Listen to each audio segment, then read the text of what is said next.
Now we are going to our next presenter, Ms. Tunde Kovac, and she will introduce us the affirmative actions in education under the Decade of Roma Inclusion, and she is an international consultant. Thank you. You have the floor.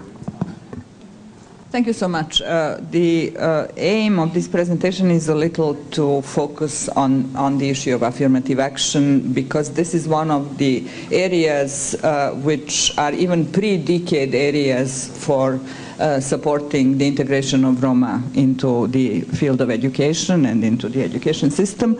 And some of the experiences might be useful to be renewed and retaught. It looks like as if it's one of the most widespread nationwide policies.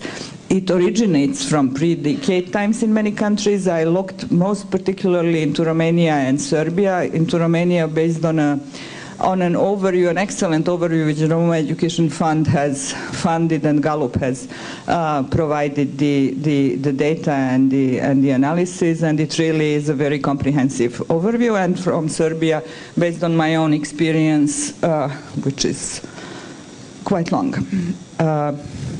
It's most often applied to secondary and tertiary education. Romania started it in 1992. Serbia started in 2002.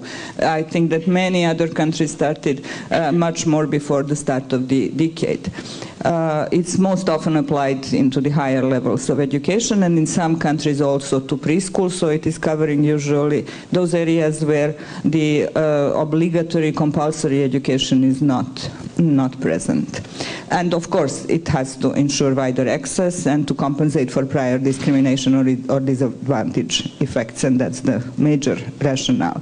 And that has been the way how it has been accepted.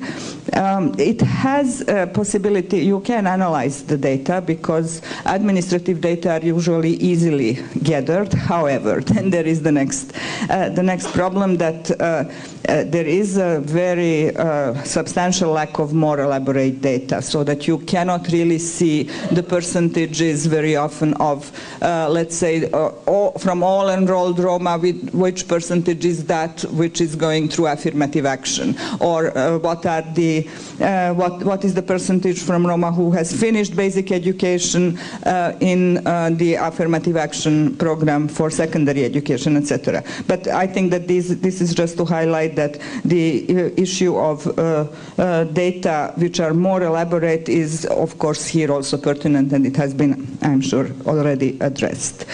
However, what is visible is that there is always a steep and steady increase of enrollment after 1 to 2 years, and it continues, and the effects are also increased most probably on the completion rate of the previous level. For that, again, we don't have data. This is, for example, the curve for Romania, starting from 2000, covering the period from 2000 to 2007. At 2007, it has leveled, but the further expansion, I'm sure that there are people from Romania who can add to that.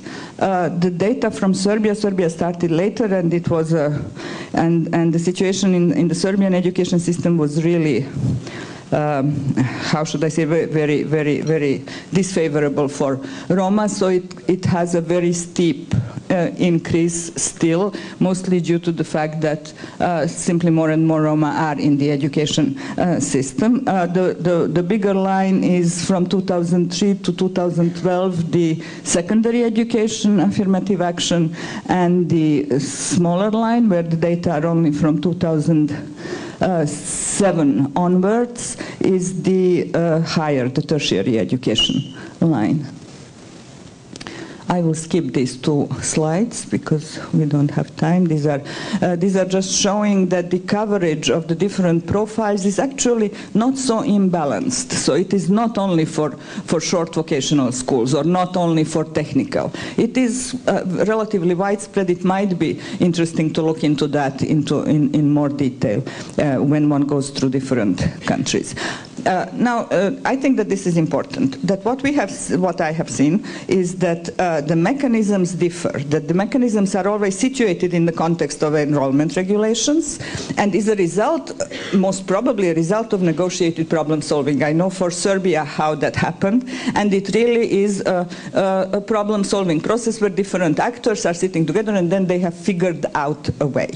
My argument will be further that it's now time maybe to refigure the way, since the situation has changed and much more experience has been gathered. So it is time really to look into that, and it's a pity not to make this very powerful mechanism a really fine-tuned one.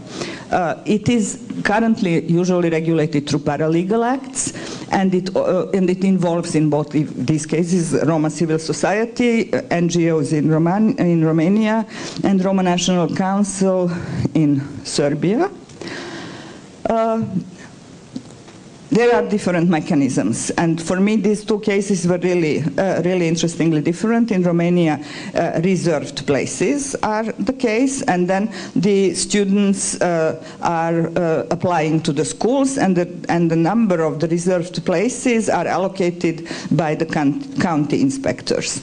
In Serbia, there is a centralized entry or school leaving exam where the students can get into the secondary school directly when they pass and gather the points. If they don't get in directly, they get an affirmative action boost of 30 points. That's 30% of the total points, and then they are again getting into the system, and based on their wish lists, they are allocated to the schools.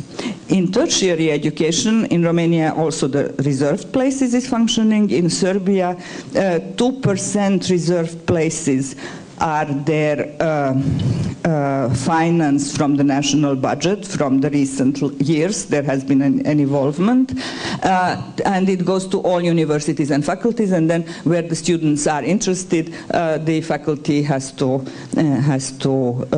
include them. This was, I think that also Osman Balic knows, that has been a very long struggle to get there, so that it really is in the budget and not just some allowance to get into the academic world.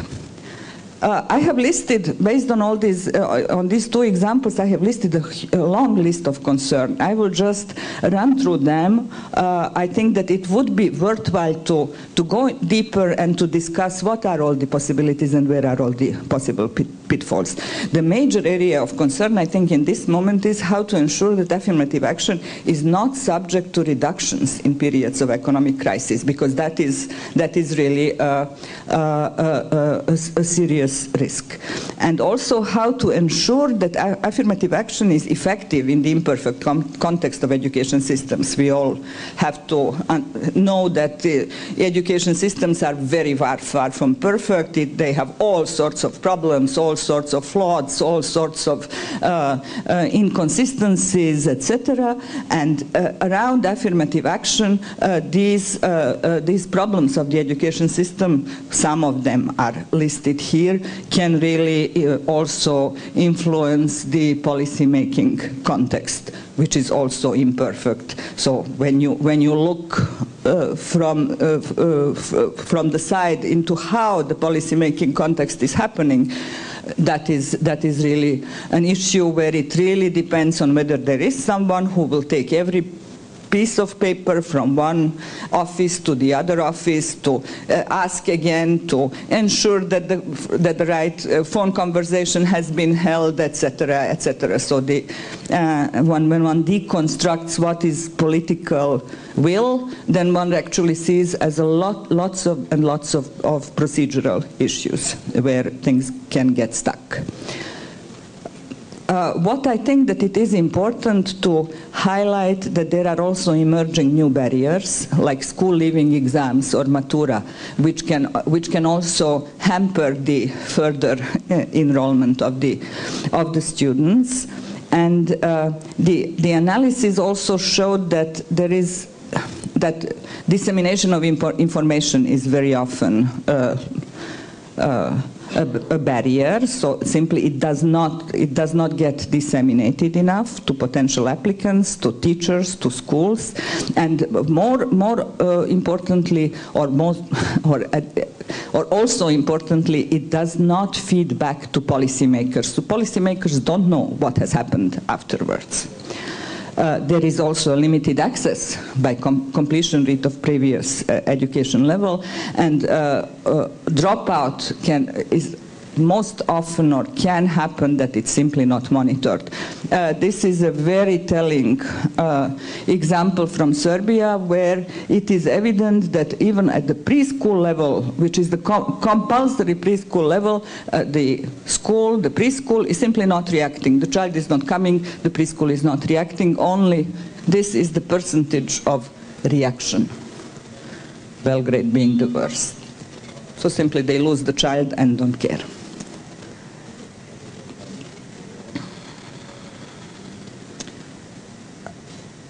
In order to save time, I would like to focus on this end here. That it seems that one of the potential problems with affirmative action is that it's as a remnant from the pre-decade times, it is usually implemented as a standalone measure. It is implemented by someone else than those who are devising further Roma policy, and it can get stuck in there. So it is extremely important to bring it out and to connect it to social assistance like stipends, scholarships, to educational assistance like dormitories, mentors, dropout prevention mechanisms, community involvement. Very often parents are also excluded, at least in the area of Southeast Europe, so then the Roma parents especially, so that is also missing. And what the results also show, that transition to employment is not usually not taken care of. So the students are employable, but then the employment is not really coming. A couple of recommendations from the analysis. One most definite is that it is a very powerful measure, it is very important, and it is important to expand and to develop further. I think that it's fair to say that it is important to use this 10+ years of experience to fine-tune now the affirmative action policy. We don't have analytical reports by country. Problems can also differ by country. So, for example, in Romania, the procedure is seen as too short, and many students could have, and also too many places are there, so that students are having incentives to get in through the affirmative action instead of getting through the regular procedure. In Serbia, on the other hand, the procedure is too long, so students risk to arrive late and not to start with their peers, and that is again creating problems. There are different experiences, but also common dilemmas which a comparative analysis would really benefit from. And I think that it is extremely important to have this on mind, that the devil lies in the details in this respect. It is a very nice procedure, etc. It looks like everything is fine, and then you just see how the details can create problems. The basic recommendation is that to expand the affirmative action policy into comprehensive and coherent education support policy, connecting throughout the whole education cycle, connecting to social assistance, and what is extremely important, two more connections. One is connection to the community and networking of the students, which is usually not happening, and the other is vigilance for employability and really looking after that. And maybe just the last recommendation, we should start talking about affirmative action for employment, at least in the education sector. Thank you so much.